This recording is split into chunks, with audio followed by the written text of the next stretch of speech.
So here we are talking about biotechnology first chapter, biotechnology principle and processes. Okay, so the reading start from biotechnology deals with the techniques of using live organism or enzymes for the organism to produce product and processes useful to human. ठीक है, so biotechnology वो तरीका है जिससे हम लोग use करके organism के लिए प्रोसेस फॉर यूजफुल प्रोडक्ट्स बनाए जा सकते हैं.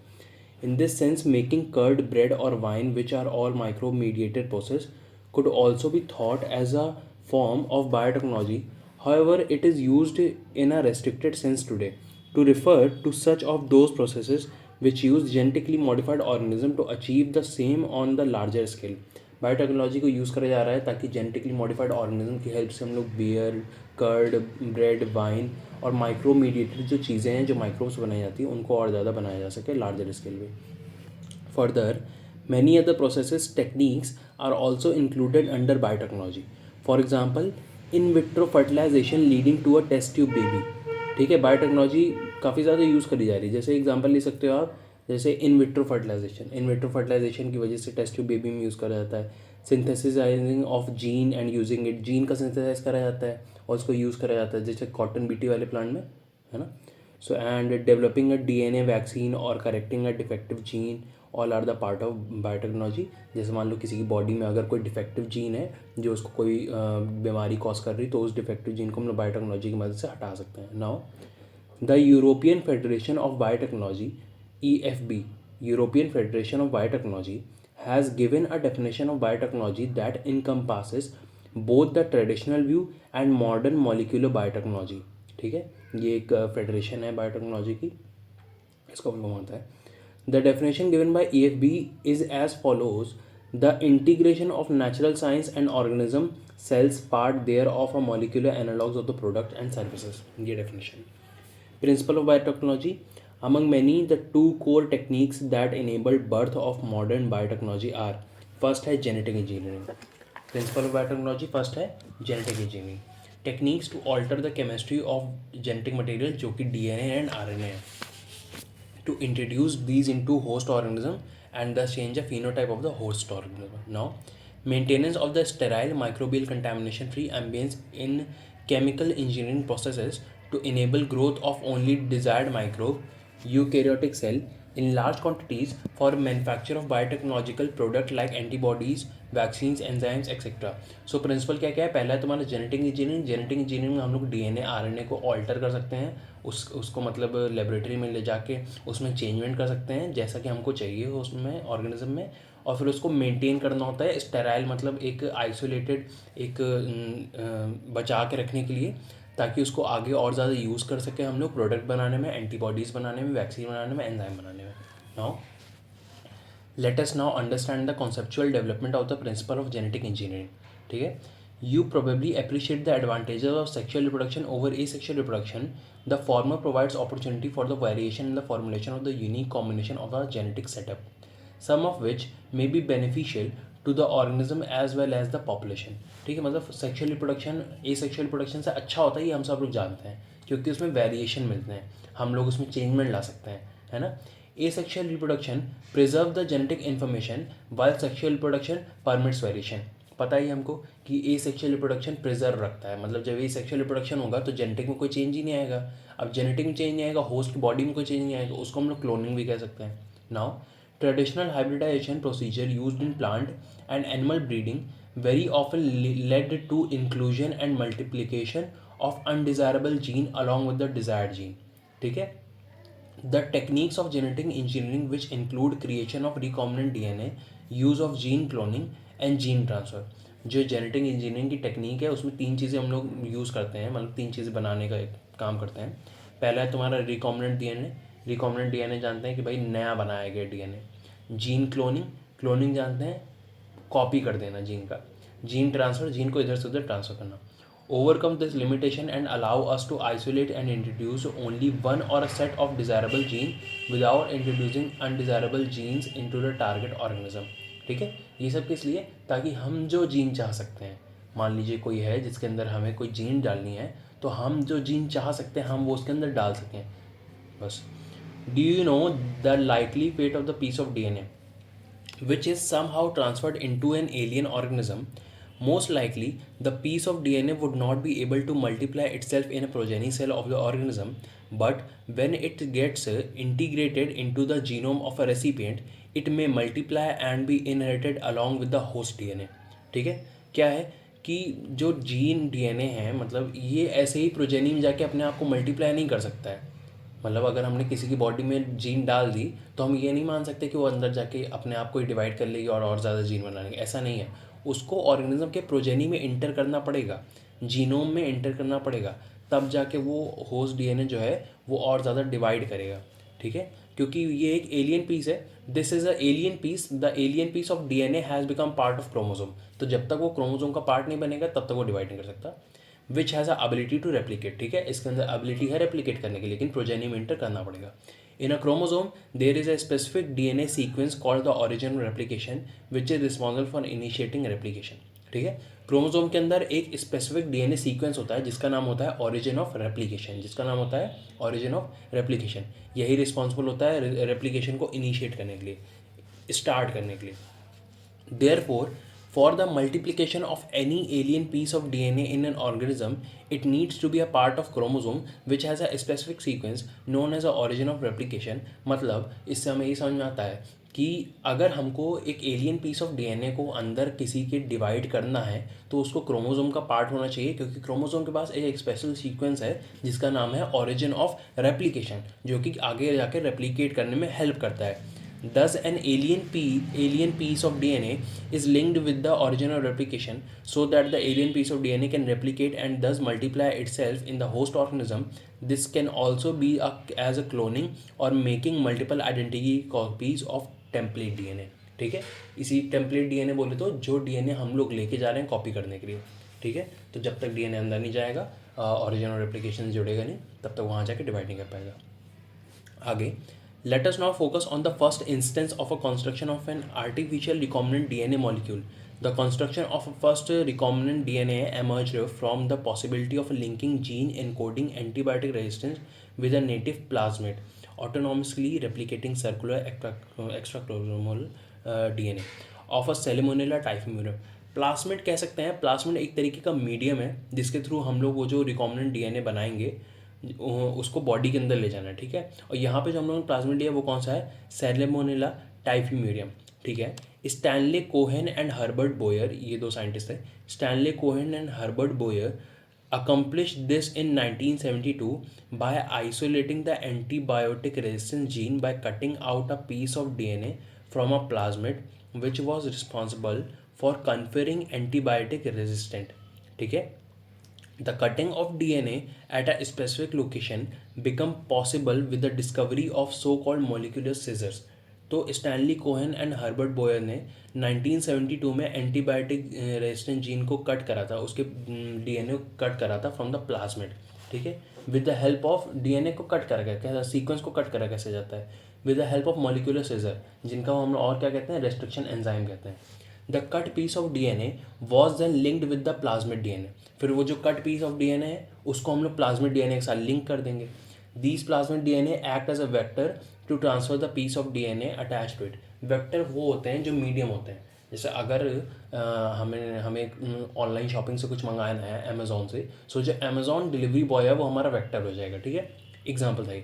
You probably know that the mosquito act as an insect vector to transfer the malaria parasite into the human body। ये भी एक अच्छा एग्जाम्पल है। In the same way, a plasmid can be used as a vector to deliver an alien piece of DNA into the host organism। Okay, the linking of the antibiotic resistant gene with the plasmid vector became possible with the enzyme DNA ligase, which act as a DNA molecule and join their ends। अब हम जो plasmid से वो जो DNA piece cut out हुआ है उसको जोड़ेंगे, वो किसकी हेल्प से जोड़ेंगे, एक एंजाइम है जिसका नाम है डीएनए लाइगेज। डीएनए लाइगेज वो एंजाइम है जिसकी हेल्प से हम लोग वो प्लाज्मिड और डीएनए मॉलिक्यूल को जोड़ेंगे। ठीक है, this makes a new combination of a circular autonomously replicating DNA created in vitro and is known as recombinant DNA. अब जब इनको जोड़ देंगे तो ये एक नया ही डीएनए बन जाएगा, तो ये एक नया ही डीएनए बन जाएगा जिसको हम लोग क्या बोलेंगे, recombinant DNA. Now when this DNA is transferred into Escherichia coli, a bacterium। अब यहाँ पे जो हम लोगों ने बैक्टीरिया चूज करा है वो कौन सा है, Escherichia coli।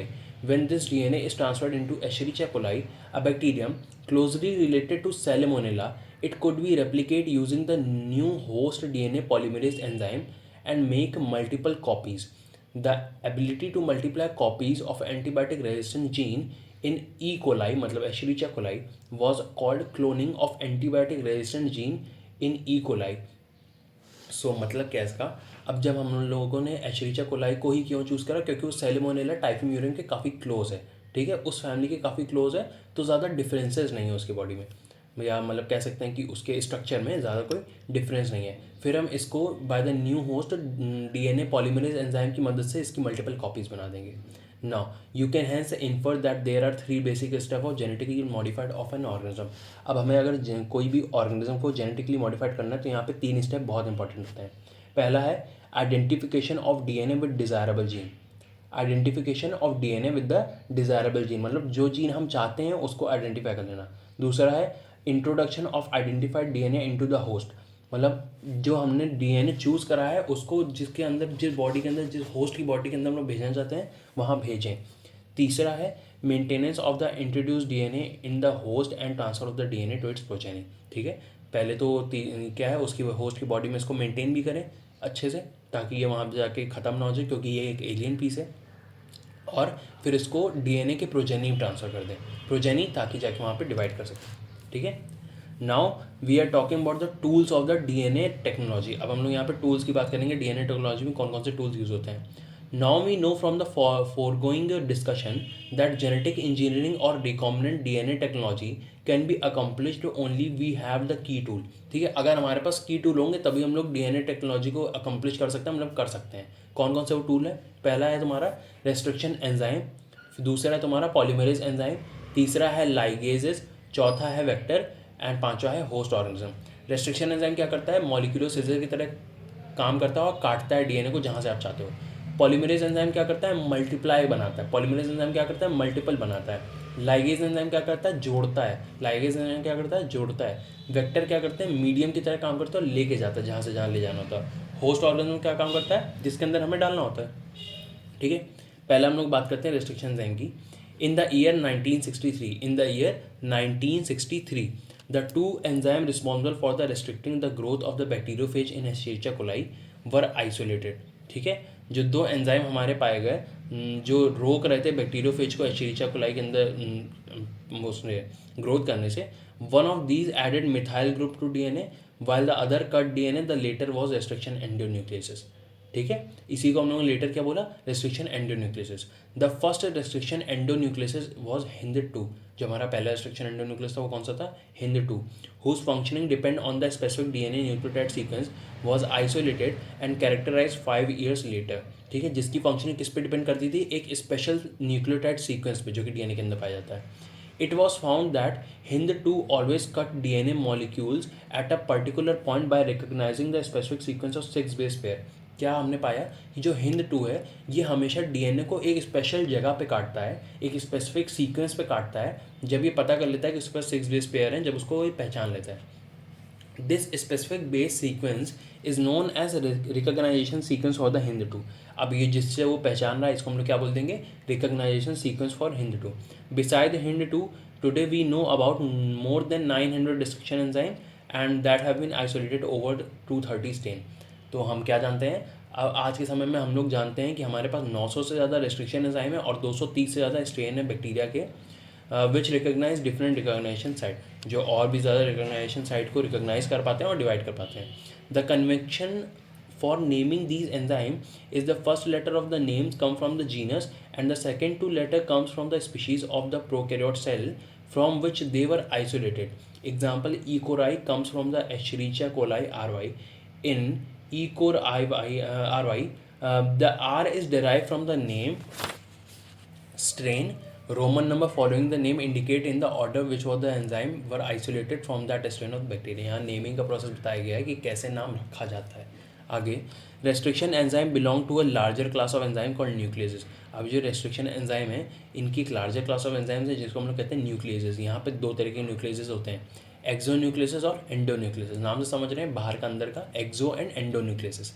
Exonucleases remove the nucleotide from the end of the DNA, where endonucleases make the cut at a specific position within the DNA. अगर हमें DNA के एंड से काटना है तो हम लोग exonucleases यूज़ करेंगे, अगर हमें बीच में किसी स्पेसिफिक पोजीशन से काटना है तो हम लोग endonucleases यूज़ करेंगे. Each restriction endonuclease functions by inspecting the length of a DNA sequence. Once it founds it a specific recognition sequence, it will bind to the DNA and cut each of the two strands of a double helix at a specific points in their sugar phosphate backbone. ठीक है, क्या करेगा endonuclease ऐसे काम करता है कि जब ये अपनी रिकॉग्नाइजेशन साइट को पहचान लेता है कि हमको यहाँ से काटना है, तो ये क्या करेगा वहाँ पे जाके जुड़ जाएगा और शुगर फॉस्फेट बैकबोन्स को, मतलब डीएनए में शुगर फॉस्फेट बैकबोन्स होती हैं हेलिकल शेप में, उसको वहाँ से काट देगा. नाउ ईच रेस्ट्रिक्शन एंडोन्यूक्लियर रिकॉग्नाइजेशन अ साइट और a specific palindromic nucleotide sequence in the DNA. तो जिसको हम लोग पहचान रहे हैं, जो रेस्ट्रिक्शन एंजाइम है, ये जो रिकॉग्नाइजेशन साइट बोल रहा है बार बार, जिसको पहचान रहा है, उसका नाम क्या है, पैलिंड्रोमिक न्यूक्लियोटाइड सीक्वेंस. ठीक है, पैलिंड्रोमिक न्यूक्लियोटाइड सीक्वेंस वो क्या होता है. पैलिंड्रोम एक तरीके से कह सकते हो कि वो वर्ड जो सिमिलर हो, चाहे आप उसको आगे से पढ़ो चाहे आप उसको पीछे से पढ़ो. जैसे एनसीईआरटी में का एग्जांपल है मलयालम. मलयालम जो वर्ड है वो चाहे हम आगे से पढ़ें चाहे पीछे से पढ़ें, दोनों में सेम है. As against a word palindrome where the same word is read from the both direction. ठीक है, चाहे हम बोथ डायरेक्शन से पढ़ें वो वर्ड सेम ही रहेगा. आगे ऐसा मतलब पैलिंड्रोमिक सीक्वेंस हमें कहाँ देखने मिल रहा है, डीएनए में. जो हमारा ये जो फॉलोइंग सीक्वेंस है ये कैसे काम करता है, 5 to 3 या 3 to 5, समझ रहे हो ना. This is also true in read two direction. जब इसकी सीक्वेंस को पढ़ोगे तो हमारे अलग अलग अमीनो एसिड्स को मिलाया जाएगा तब जाके सीक्वेंस बनता है. इसमें दोनों तरफ से सिमिलर रहता है. Now restriction enzyme cut the strand of DNA a little away from the center of a palindrome sites, but between the same two bases of a opposite strand. This leaves single-stranded position at the end. There overhanging stretches called sticky ends on the each strand. These are named so because they form hydrogen bond with their complementary cut counterpart. The thickness of the ends facilitates the action of the enzyme DNA ligase. अब जब DNA काटे जाते हैं and से या कहीं से भी बीच से, तो वहाँ पे कुछ स्पेसिफिक बेसेस होते हैं जो छूट जाते हैं या स्ट्रैंड छूट जाती है. ठीक है, काट के लटक जाती हैं, जिसकी वजह से उनको हम लोग स्टिकी एंड्स जैसे बोलते हैं, क्योंकि भाई फिर उसमें हाइड्रोजन बॉन्डिंग हो जाती है और वो आगे हेल्प करती है डीएनए लाइगेज को आगे जोड़ने में. Now restriction endonucleases are used in a genetic engineering to form a recombinant molecules of DNA which are composed of DNA from different sources and genomes. When cut by the same restriction enzyme, the resulted DNA fragments have the same kind of sticky ends and these can join together using DNA ligase. अच्छा, restriction enzyme को जब हम लोग same restriction enzyme use करते हैं तो उसकी वजह से जो कट एंड्स हैं वो भी सिमिलर होते हैं और इसकी वजह से डीएनए को जोड़ना आसान हो जाएगा. Okay, now you may have realized that normally unless one cuts the vector and the other sews the DNA with the same restriction enzyme, the recombination vector molecule cannot be created. मतलब ये है कि जब तक हम लोग same restriction enzyme या same restriction endonuclease से कट नहीं करेंगे, मॉलिक्यूल से कट नहीं करेंगे, तब तक जो रिकॉम्बिनेंट वेक्टर है या रिकॉम्बिनेंट डीएनए है वो बन ही नहीं पाएगा. आगे हम लोग बात करने वाले हैं separation and isolation of DNA fragments की, कैसे हम लोग उसको सेपरेट करते हैं, आइसोलेट करते हैं. The cutting of DNA by restriction endonucleases results in a fragmentation of DNA. These fragmentation can be separated by techniques known as gel electrophoresis. ठीक है, कटिंग ऑफ डीएनए और रेस्ट्रिक्शन एंडोन्यूक्लियस को हम लोग फ्रेगमेंट्स में तोड़ने के लिए एक प्रोसेस है जिसका नाम है gel electrophoresis. Since DNA fragments are negatively charge molecule, they can be separated by forcing them to move towards the anode under a electric field through a medium matrix. क्या है कि इन फ्रेगमेंट्स को हम लोग एनोड और cathode charge में रख देते हैं, जिसकी वजह से डीएनए हमारे नेगेटिवली चार्ज होते हैं और एनोड तो हमारा पॉजिटिवली चार्ज होता है, तो उसकी तरफ खींचते हैं. और ये किस मीडियम के ऊपर रखते हैं, एक शीट होती है जिसको हम लोग मैट्रिक्स बोलते हैं, उसके ऊपर रखते हैं. Now days the most commonly use matrix is agarose gel. Okay, जो सबसे ज़्यादा मैट्रिक्स आजकल यूज़ करी जा रही है वो कौन सी, तुम्हारी एग्रोज, जो कि एक नेचुरल पॉलीमर है, एक्सट्रैक्ट करा जाता है सीवीड में. सीवीड नीचे सी से पाया जाता है. Now the DNA fragment separate according to the size through sieving effect provide by the agarose gel. Sieving effect क्या है कि जब जिसका सीविंग इफेक्ट ये है कि जिसका स्ट्रक्चर ज़्यादा बड़ा होता है, जब डीएनए फ्रेगमेंट काटे जाते हैं तो जिसका स्ट्रक्चर ज़्यादा बड़ा होता है, ज़्यादा नेगेटिव होता है, तो अपने साइज़ के अकॉर्डिंग ये लोग डिवाइड हो जाते हैं और उसी हिसाब से अट्रैक्ट होकर ये लोग मैट्रिक शीट पे आ जाते हैं. Now has the smaller the fragment size the farther it moves. अब देखो जिसका साइज़ ज़्यादा होगा वो ज़्यादा नेगेटिव होगा और वो उसकी तरफ ज़्यादा खींचेगा तो अलग साइज़ का अलग आ जाते हैं और जितने छोटे साइज़ का दूर रह जाते हैं. Now the separated DNA fragment can be visualized only after the staining of the DNA with a compound as a ethidium bromide. हम लोग DNA को देख कैसे सकते हैं? जब हम उसको स्टेन कर देंगे, जब हम उसको कलर कर देंगे. कैसे? विद अ कंपाउंड जिसका नाम है इथीडियम ब्रोमाइड से, followed by the exposure of the UV radiation. और यूवी रेडिएशन जब उसके ऊपर डालेंगे तो हमें दिखने लगेगा. You can see bright orange color bands of DNA in a ethidium bromide stained gel exposed to a UV light. The separated bands of a DNA are cut out from a aerogel and extracted from a gel piece. This step is known as elution. अब जब हम उसको separate bands को निकालना होगा तो एग्रोजेल से हम लोग काट के इसको निकाल लेंगे. इस प्रोसेस को हम लोग इल्यूशन कहते हैं. The DNA fragment purified in this way are used in a constructing recombinant DNA by joining them with a cloning vector. फिर इन DNA फ्रेगमेंट्स को हम लोग यूज़ कर लेंगे क्लोनिंग वेक्टर के साथ जोड़ के. अब हम लोग क्लोनिंग वेक्टर्स की बात करते हैं. You know that plasmid and bacteriophages have the ability to replicate within the bacterial cell independent of a control of chromosomal DNA. हमें ये पता है कि ये जो प्लाज्मिड और बैक्टीरियोफेजेस होते हैं इनके अंदर ये एबिलिटी होती है कि अपने आप क्रोमोसोमल DNA के अलावा डिवाइड कर सकें, रेप्लिकेट कर सकें बैक्टीरियल बॉडी के अंदर. Bacteriophages, because of their high number per cell, have a very high copy number of their genome within the bacterial cell. Some plasmid may have only 1 or 2 copies per cell, whereas other may have 15 to 100 copy per cell. ठीक है. Their number can go even higher if we are able to link an alien piece of DNA with the bacteriophage or a plasmid DNA.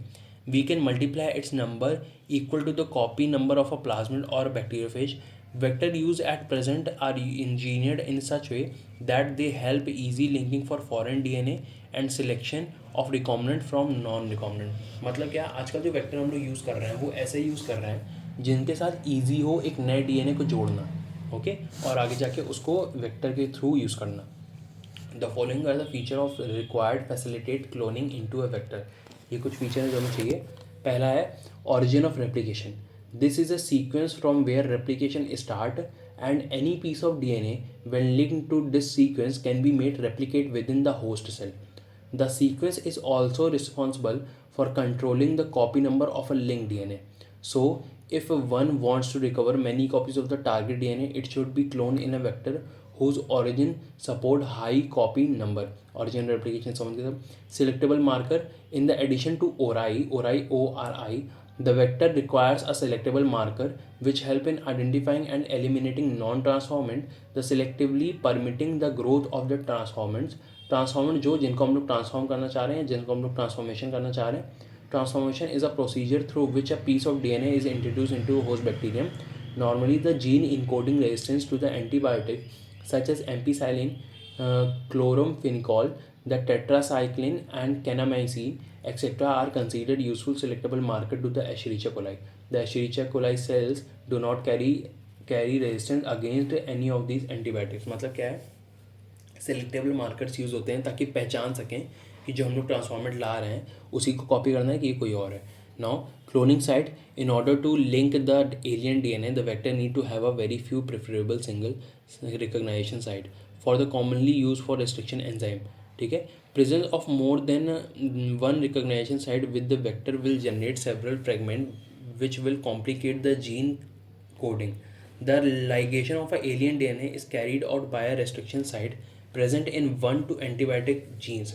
For example, you can ligate a foreign DNA at BAMH1 site of a tetracycline resistance gene in vector PBR322. The genetic plasmid will lose the tetracycline resistance due to the insertion of a foreign DNA, but can still be selected out from non-recombinant ones by plating the transformant on ampicillin containing medium. The transformant growing on the ampicillin containing medium are then transferred on a medium containing tetracycline. The recombinant will grow in ampicillin containing medium but not on the containing tetracycline. But non-recombinants will grow on medium containing both the antibiotics. In this case, one antibiotic resistant gene helps the selecting the transformant, whereas the other antibiotic resistance gene gets inactivated due to the insertion of alien DNA helps in selection of recombinant. Selection of recombinant due to the inactivation of an antibiotic is a cumbersome procedure because it requires simultaneous plating on the two plates having both antibiotic. Therefore, the alternative selectable marker have been developed which differentiate recombinant from non-recombinant on the basis of their ability to produce color in the presence of chromogenic substrate. In this, a recombinant DNA is inserted within the coding sequence of an enzyme beta galactosidase. The results in inactivation of the enzyme, which is referred to as insertional inactivation. The presence of an chromogenic substrate gives blue colored colonies. If the plasmid in the bacteria does not have an insert, presence of the insert results into insertional inactivation of galactosidase and the colonies do not produce any color. These are the identification of the recombinant colonies. मतलब जब हम उसको अलग अलग chemical compounds पे या उनकी medium पे प्लेस करेंगे तो जो वहाँ पे एंटीबायोटिक्स पे जो ग्रो हो सकते हैं वो ग्रो हो जाएंगे, जो नहीं हो सकते तो नहीं हो पाएंगे. इसी को हम लोग बोलेंगे नॉन ट्रांसफॉर्म या ट्रांसफॉर्म, नॉन रिकॉम्बिनेंट या रिकॉम्बिनेंट्स. ठीक है. आ जाओ vector of cloning genes in plants and animals. कैसे प्लांट्स और एनिमल्स में करते हैं. You may be surprised to know that we have learned the lesson of transferring gene into plants and animals from bacteria and viruses which have this for ages, how to deliver gene to transform eukaryotic cell and force them to do what the bacteria or viruses want. ठीक है. For example, Agrobacterium tumefaciens, a pathogen of several dicot plant, is able to deliver a piece of DNA known as tDNA to transform a normal plant into a tumor cell and direct these tumor cells to produce the chemical required by the pathogen. Similarly, retrovirus का use करा जाता है in animal. It has the ability to transform normal cell into cancer cell. A better understanding of the art of delivering genes of pathogen in their eukaryotic host has generated a knowledge to transform these tools of pathogen into useful vector for delivering genes of interest to humans. The tumor-inducing TI plasmid of Agrobacterium tumefaciens has now been modified into a cloning vector which is no more pathogenic to the plant, but it is still able to use the mechanism to deliver the genes of our interest into a variety of plant. Similarly, retrovirus have also been disarmed and now are used to deliver desirable gene into animal cell. So once we are the gene, we get the gene, DNA fragment has been ligated into suitable vector and it is transferred into bacteria, plant or animal host where we have to multiply. क्या है कि retrovirus ऐसे use करा जा रहा है animals में या फिर और ज़्यादा कैंसर सेल में जिनको जैसे हमें कोई कैंसर सेल अगर कॉपी करनी है तो रेट्रोवायरस काफ़ी ईजिली इंटर कर जाता है बॉडी के अंदर और उसको कॉपी कर देता है. तो retrovirus as a vector use करा जा रहा है. और प्लांट में हमारा tDNA को ट्रांसफ़र करने के लिए एक पैथोजन है जो कि सेलुलर डाइकॉट प्लांट में पाया जाता है जिसको हम लोग कहते हैं एग्रोबैक्टीरियम ट्यूमीफेशियन, जिसको यूज़ करा जा रहा है वेक्टर के तरीके. Competent host for transformation with the recombinant DNA. अब since the DNA is a hydrophilic molecule, it cannot pass through a cell membrane. In order to force bacteria to take up the plasmid, the bacterial cell must be made competent to take up a DNA. मतलब इसको इतना competent होना चाहिए कि वो DNA को ले सके. This is done by treating them with a specific concentration of divallic cation such as calcium, which increase the efficiency with which DNA enters the bacterium through pores in its cell wall.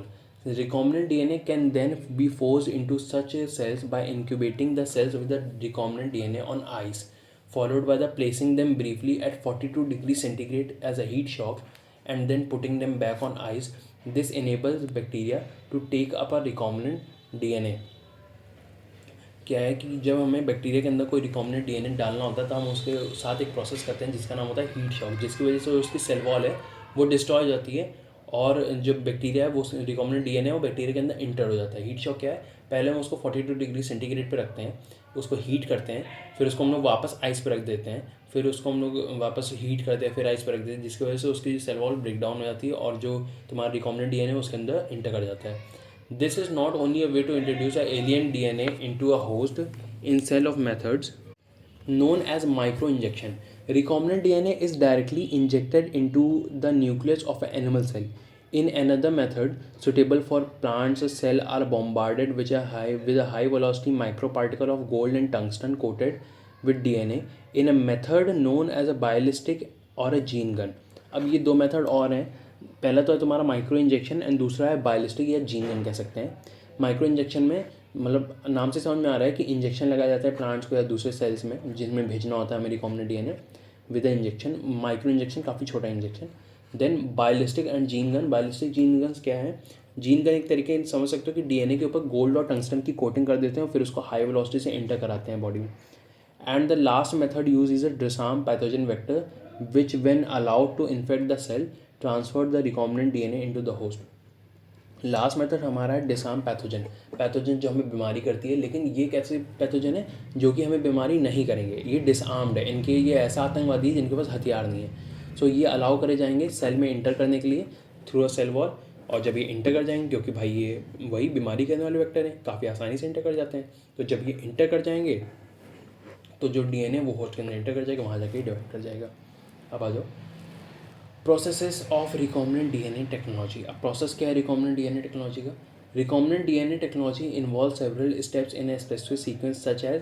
पहला है isolation DNA, then fragmentation of DNA by restriction endonucleases, then isolation of desired DNA fragment, then ligation of DNA fragment into a vector, then transferring the recombinant DNA into the host, then culturing the host cell into a medium at a large scale and extraction of desired products. Now, isolation of genetic material.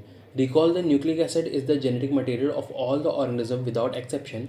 In majority of organism, this is a diribonucleic acid or a DNA.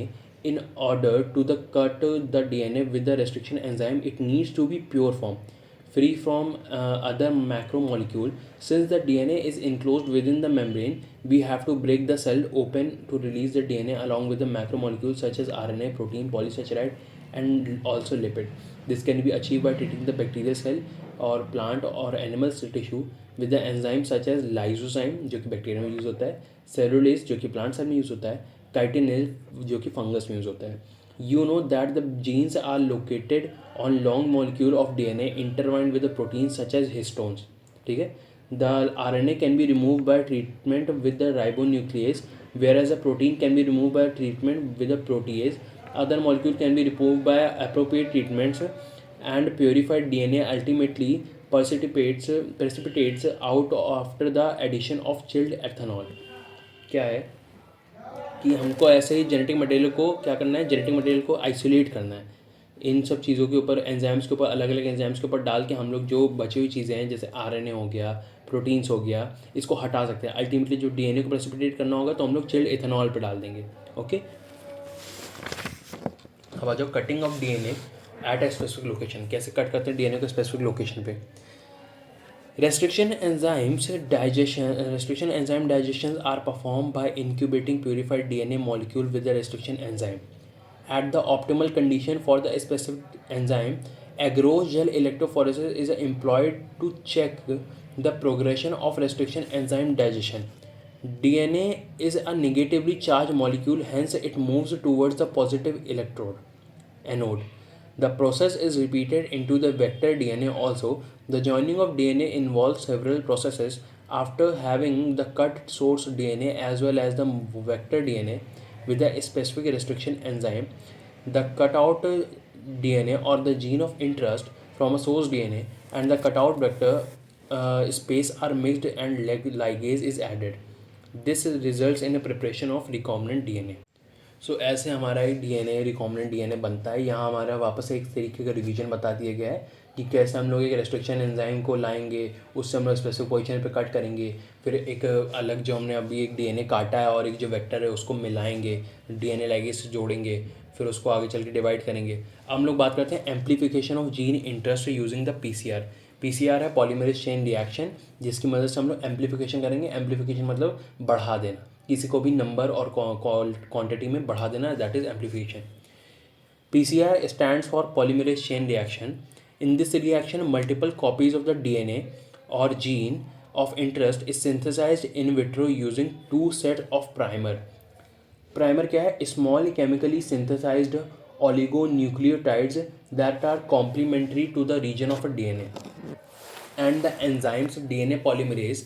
The enzyme extends the primer using the nucleotide provided in the reaction and the genomic DNA as a template. If the process of a replication reaction if the process of the replication of DNA is repeated many times, the segment of a DNA can be amplified to approximately billion times, that is 1 billion copies are made. 1 billion copies, okay. Such repeated amplification is achieved by use of a thermostable DNA polymerase, Thermus aquaticus, जो कि ये जो thermostable DNA है ये हमारा कहाँ से निकाला गया है, एक बैक्टीरिया जिसका नाम है Thermus aquaticus, which remain active during the high temperature, induced denaturation of the double stranded DNA. The amplification fragment is, if desired, can now be used as a ligate with a vector for a further cloning. सो अभी PCR देखते हैं। PCR में जो इसका diagram है उसको देख लेते हैं। देखो इनमें इन्होंने बात करी कि पहले हम जो डीएनए जिसको बढ़ाना है, जिसको एम्पलीफाई करना है, उसको चूज़ कर लेंगे। अब जो कि डीएनए हमारा डीएस होता है, डबल स्ट्रैंडर्ड होता है, उसका डीनेचुरेशन करेंगे। डीनेचुरेशन करने के बाद प्राइमर्स का यूज़ करेंगे, उसके ओलिगोन्यूक्लियोटाइड जो हमारी स्पेशल सीक्वेंस है वहाँ पे लगाएंगे प्राइमर्स को, फिर उसकी एनीलिंग करेंगे। एनीलिंग बोले तो उसका थोड़ा सा टेम्परेचर बढ़ाएंगे, अप्रॉक्स 40 to 60 डिग्री सेंटीग्रेड इस रेंज में। फिर उसके बाद उसका एक्सटेंशन करेंगे, जब वो बढ़ जाएगा, जब वो गर्म हो जाए तो उसको एक्सटेंड कर देंगे, उसको चौड़ा कर देंगे। देन उसको चौड़ा करने के बाद उसका एम्पलीफिकेशन कर देंगे, जिसको एम्पलीफाइड बोलते हैं, जिसकी मतलब उसकी 1 बिलियन ऑफ कॉपीज़ बना देंगे। अब आ जाओ insertion of recombinant DNA into the host or cell organism. There are several methods of introducing the ligated DNA into a recipient cell. Recipient cell, after making them competent to receive, take up DNA present in its surrounding.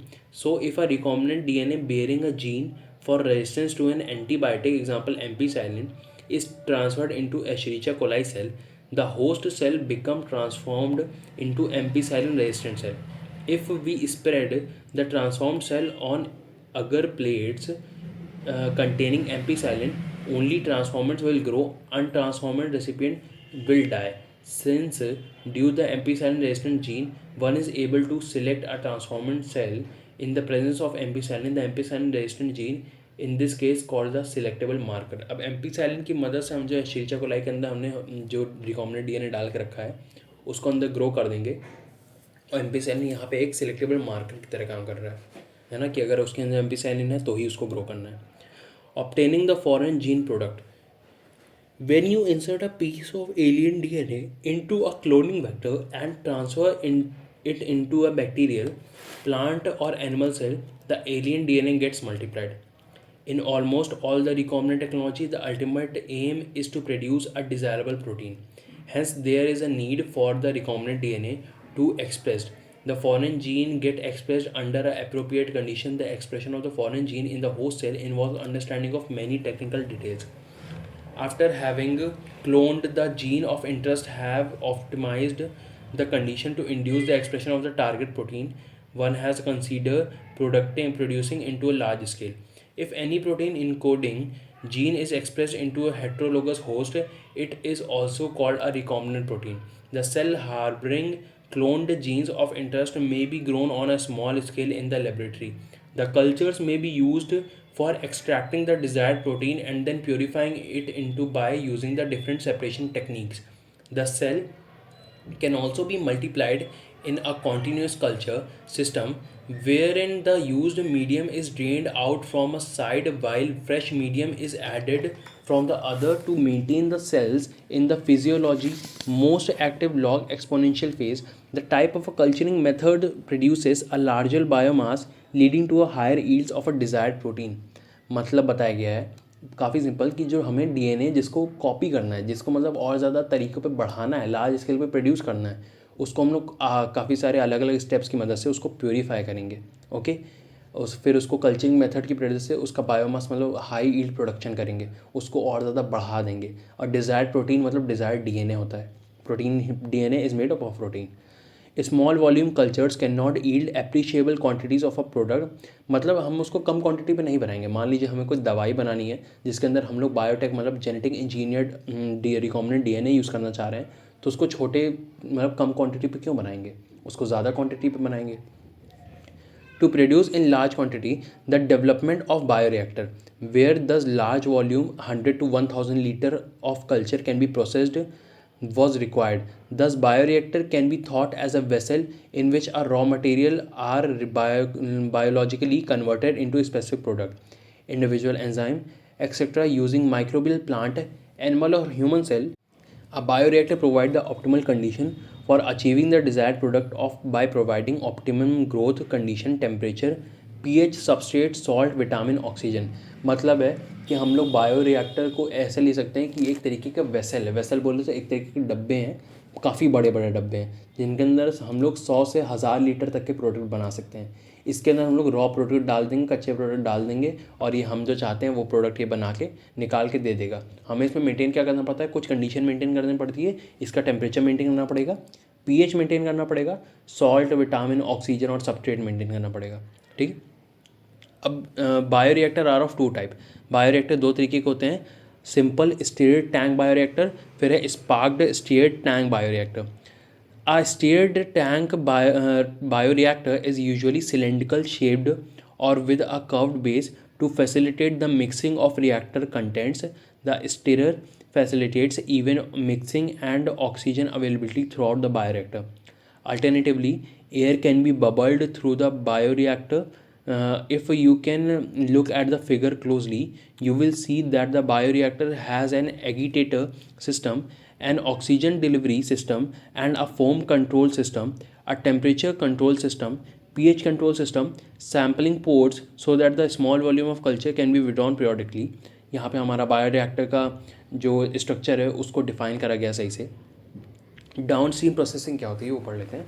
Downstream processing, after completion of biosynthetic stage the product has to be subjected through a series of processes because it is ready to marketing as a finished product. ठीक है, जैसे मतलब उसको बना लिया जाएगा फिर उसको मार्केटिंग के लिए तैयार हो जाएगा वो। The process include separation and purification which are collectively refer to as a downstream processing. अब किसी भी प्रोडक्ट को मार्केट में भेजने से पहले उसको टेस्ट करा जाता है, अब चाहे वो खाना ही क्यों ना हो, है ना। सो अगर हम खाने को टेस्ट करते हैं तो यहाँ तो दवाई को टेस्ट करना काफ़ी ज़्यादा ज़रूरी है। तो डाउनस्ट्रीम प्रोसेसिंग क्या है, सेपरेशन एंड प्योरिफिकेशन। सेपरेशन और प्योरिफिकेशन को ही हम लोग डाउनस्ट्रीम प्रोसेसिंग कहते हैं। The product has to be formulated with suitable preservative. Such formulation has to undergo through a clinical trials as in case of drugs. ठीक है, दवाई हमारी ड्रग्स होती हैं, इनको कुछ ट्रायल्स के अंदर जाना पड़ेगा, क्लिनिकल ट्रायल्स के अंदर, कि ये अलग अलग चीज़ों पे कैसे कैसे रिएक्ट करती हैं। Strict quality control testing for each product is also required. The downstream processing and quality control testing vary from product to product. ये प्रोडक्ट टू प्रोडक्ट डिफर करती है।